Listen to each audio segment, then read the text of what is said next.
Você conhece essa sensação no corpo? Aquele peso que se instala nos ombros, não por algo que você fez, mas por algo que você ouviu. Aquele eco de preocupação que fica zumbindo na sua mente. Horas depois de uma conversa que parecia inofensiva, você chega em casa, o silêncio finalmente te abraça, mas a sua paz interior já foi roubada. Você se sente esgotado, como se tivesse corrido uma maratona emocional sem sair do lugar, carregando um fardo que, no fundo, você sabe que não é seu. Se essa ressonância te toca, se esse cansaço te parece familiar, peço que respire fundo e ouça com o coração, porque a ansiedade que te sufoca hoje talvez nunca tenha te pertencido. A metáfora do barco furado. Sinta por um instante o convés firme sob seus pés. É o barco da sua mente navegando as águas da sua própria paz. O horizonte é claro. O ar é leve e, por generosidade, você convida alguém para essa viagem. Mas há algo que você não vê de imediato, um pequeno furo no casco do lado de quem acabou de embarcar. E a água que começa a invadir não é a do mar, é a água densa e fria da ansiedade alheia. Movido por um instinto nobre, você larga o leme da sua própria vida para se dedicar a tirar essa água. Com as mãos, com baldes, com toda a sua força. Você se esgota, se cansa, enquanto o furo permanece indiferente ao seu esforço. E nesse processo de tentar salvar o outro, você não percebe que o seu próprio barco está afundando lentamente, levado pela correnteza do caos alheio. Essa é a anatomia silenciosa de certas amizades. A dor que você carrega não é apenas um esgotamento mental. É a dor de se tornar o receptáculo voluntário da desordem de outra pessoa. Sêneca, um dos grandes médicos da alma, já nos advertia sobre a necessidade de escolhermos nossas companhias com a precisão de um cirurgião. Ele nos disse: afasta-te da multidão, afasta-te dos poucos, afasta-te de um só. Isso não é um decreto de isolamento, mas um ato de sabedoria. É o reconhecimento de que a nossa paz interior é um ecossistema frágil e que nem todos estão qualificados para habitá-lo. Por isso, eu te convido a uma reflexão corajosa, a uma pergunta que pode mudar a forma como você se vê. E se a sua ansiedade não for um defeito seu, mas um contágio adquirido? E se você for apenas o porto seguro onde os outros ancoram suas tempestades? O espelho quebrado, o mecanismo psicológico do contágio emocional. Existe uma confusão perigosa, uma linha tênue que, uma vez cruzada, nos leva a um labirinto de sofrimento. A confusão entre sentir pelo outro e sentir como o outro. Acreditamos que para sermos bons amigos, bons parceiros, bons filhos,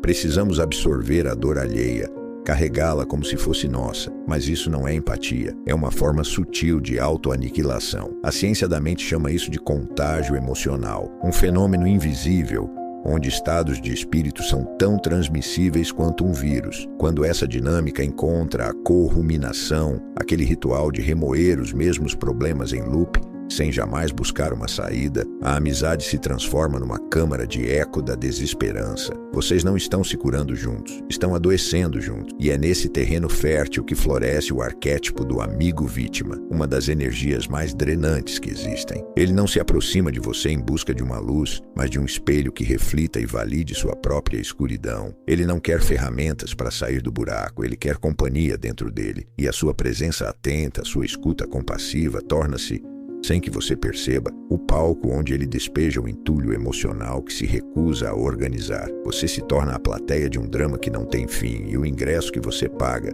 é a sua própria serenidade. A fortaleza interior, a dicotomia do controle aplicada às relações. E é exatamente aqui, quando nos sentimos afogados no caos do outro, que a sabedoria estoica se revela como uma bússola. Uma âncora. Ela nos oferece uma ferramenta de uma simplicidade brutal, mas de um poder transformador, a dicotomia do controle. Epicteto, um escravo que se tornou um dos maiores filósofos, nos legou essa chave para a liberdade. Você não tem poder algum sobre a ansiedade do seu amigo, sobre seus traumas, ou sobre as escolhas que ele insiste em fazer. Isso está fora do seu domínio, mas você possui poder absoluto, total e inegociável sobre uma única coisa: a sua decisão de permitir que essa tempestade atravesse os portões da sua mente. Você é o único guardião da sua fortaleza interior. Ninguém pode invadi-la sem a sua permissão. E é aqui que enfrentamos o fantasma da falsa lealdade, a crença tóxica de que nossa devoção a uma amizade nos obriga a permanecer em um incêndio. A verdade estoica, no entanto, é clara e implacável. A traição mais fundamental que um ser humano pode cometer É a traição contra a própria alma. É abandonar a si mesmo para agradar o outro. Sua primeira e mais sagrada lealdade deve ser com a sua própria paz. Para te ajudar a ver isso com os próprios olhos, proponho um exercício.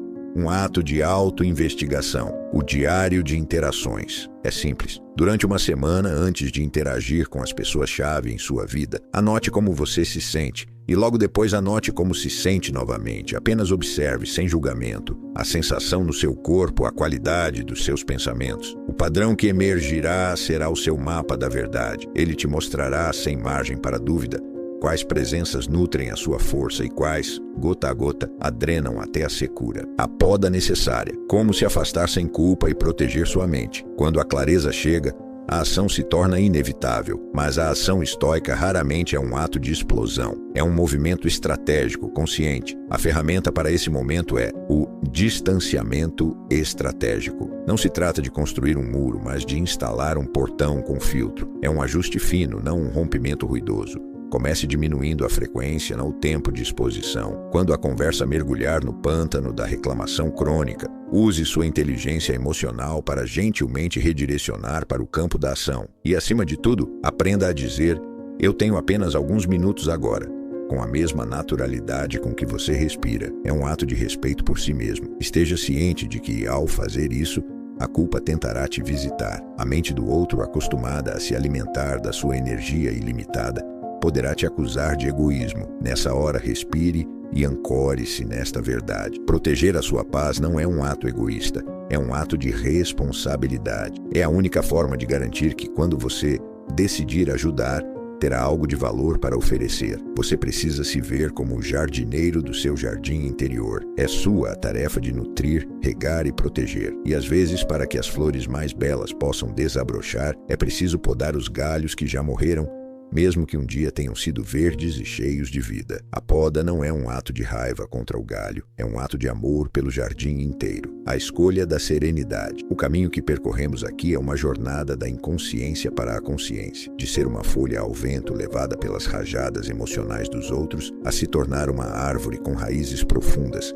capaz de se manter firme mesmo na mais forte das tempestades. A serenidade não é um destino que se encontra por acaso. É uma escolha que se faz a cada momento. É uma decisão consciente e diária que começa com um olhar honesto sobre quem escolhemos para caminhar ao nosso lado. Como nos ensinou o grande imperador Marco Aurélio, a tranquilidade é o resultado de um bom ordenamento da mente. E esse ordenamento exige de nós a coragem de sermos os guardiões intransigentes das nossas próprias fronteiras. Portanto, entenda que a decisão de se afastar do que te adoece, de colocar distância entre você e a fonte do contágio, não é o fim de um amor ou de uma amizade. É o início do amor próprio. É a sua razão, a sua força vital, declarando em alto e bom som que a sua paz, a sua sanidade, a sua vida não são mais negociáveis.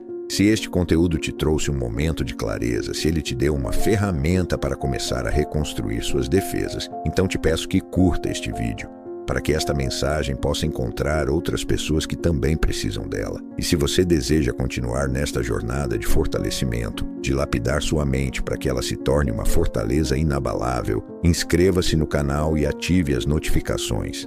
Lembre-se, a sua tranquilidade é a sua responsabilidade. Escolha-a hoje, agora.